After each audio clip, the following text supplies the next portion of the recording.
Hello friends, this is Dr. Sitesh Roy, your super specialist in allergy, clinical immunology and asthma, coming to you with this video on autoimmunity and COVID-19.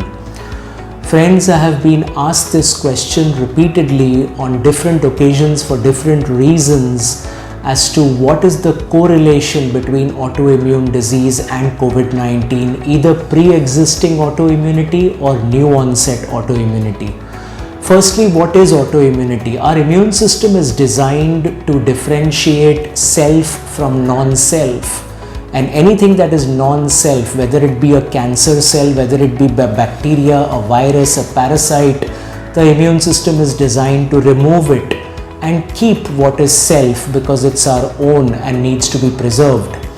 When this same immune system gets dysregulated, then it can start attacking self and give rise to disease, and that is what autoimmunity, self-immunity, reactivity is all about.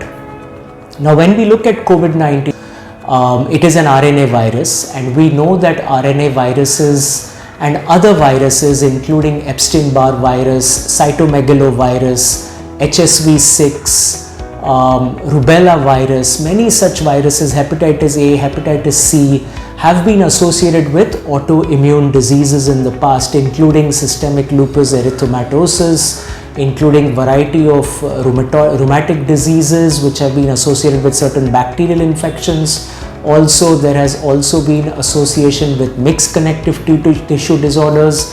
So we know that viral antigens and the immune trigger that viral infections cause through variety of mechanisms, which is called molecular mimicry, which is called bystander activation, which is called through presentation of what is called cryptic antigens, can stimulate the immune system in the wrong way and end up with autoimmune disease. Most certainly in COVID-19, we have seen a fair share of autoimmune problems come up, including idiopathic thrombocytic purpura, which is essentially where the platelet levels drop and person can get bleeding spots under the skin and other complications from it. There is something called Kawasaki-like disease, which is also an autoimmune disease that has been seen in both children and adults. There have been cases of Guillain-Barré syndrome, which is a process in which there can be two-limb, four-limb paralysis that develops post-COVID-19. This has also been described with other viruses, and it has obviously been described with COVID-19 also. The most prominent and unique to COVID-19 has been what is called the antiphospholipid antibodies and the lupus anticoagulants. These have been relevant because there have been cases of strokes, there have been cases of blood clots and thrombosis that have occurred after COVID-19 infection, sometimes up to a month or month and a half after the person has recovered from the infection, and in these cases also an autoimmune reaction is to blame at the base of it. In fact, in a study that was done early during the COVID-19 pandemic, it was found that for all the patients who were hospitalized due to COVID-19, anywhere between 20 to 50% of them showed autoantibodies which they may have not had before they got COVID-19. This, friends, gives us an idea of what new onset autoimmune disease could occur after COVID-19. When we talk about pre-existing autoimmune diseases, so there are people with systemic lupus erythematosus, there are people with rheumatoid arthritis, there are people with multiple sclerosis, systemic sclerosis, Sjogren's syndrome. There are many such diseases, and the question comes up in their minds, are we at greater risk for acquiring or catching COVID-19? So all the data available so far seem to suggest that people with autoimmune diseases are not necessarily more prone to getting COVID-19. Now, if they do get the COVID-19 and if they are on biologic agents or disease modifying anti-rheumatic drugs, or they are under good control of their disease, generally it's a mild or self-limiting disease of COVID-19 that they get.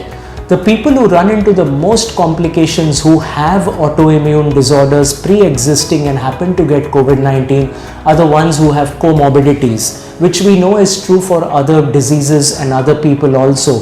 So people who have hypertension, people who have a pre-existing chronic kidney disease, people who have chronic heart disease, people who have any kind of inflammatory condition consequent to their autoimmune disease, maybe even interstitial lung disease, as is seen with systemic sclerosis, has been shown to increase the severity or the risk of a bad outcome from COVID-19.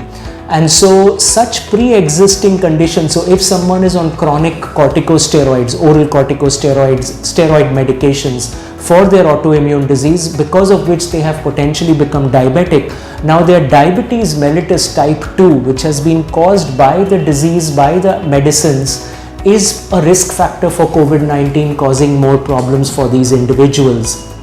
So what is the message in this? The message in this is, please take your medications like you were all along to keep your autoimmune condition under control. Try and get the vaccination if it is appropriate for you and you don't have any risk factors for taking it, and make sure that you follow all the precautions, physical distancing, wearing a mask, avoiding crowded areas, avoiding closed spaces where there are crowds or gatherings, so that you don't acquire the COVID-19. These rules are still very valid. One interesting topic that comes up in people's minds is, can COVID-19 vaccination worsen autoimmune disease? This has unfortunately been seen to occur, but it's quite rare, because remember, whenever we take a vaccination, we trigger many aspects of our immune system, and if there's already a pre-existing dysregulation in the immune system, that can also get aggravated by the COVID-19 vaccination, because it is stimulating the entire immune system. So when we look at this issue, we have to realize that the benefits and the advantages of taking the vaccination far outweigh the small risk of developing any kind of autoimmune worsening, like a temporal arthritis kind of disease, or developing any kind of other inflammatory complication. There have been some pan-uveitis cases, there have been Guillain-Barré syndrome cases post-vaccination, there have clearly been urticaria and angioedema cases that might be autoimmune in nature after COVID vaccination.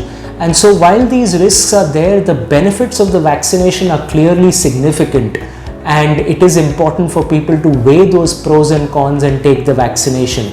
The last point is, I think that the vaccines will require upgradation and more study, because if there are viral antigens or epitopes in the existing vaccines which can mimic human tissues, the most common autoimmunity after COVID vaccination has been pericarditis and myocarditis. And if this happens to occur in an individual, it has been seen with the mRNA vaccines for sure, and has been seen with other vaccinations also.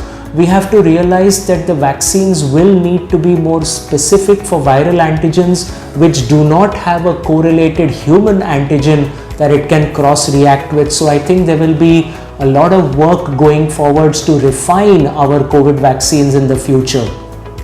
In short, friends, I think it's a fairly complex but obvious connection that COVID-19, which stimulates so many parts of the immune system, COVID vaccine, which stimulates so many parts of the immune system, can coincide with autoimmune disease onset and pre-existing autoimmune disease. But for people who have autoimmune diseases, to stay on their medications, to control their comorbidities, to control their overall health with good diet, lifestyle, exercise, I think can mean all the difference for them to stay safe. Till the next video, take care, stay safe. God bless us all.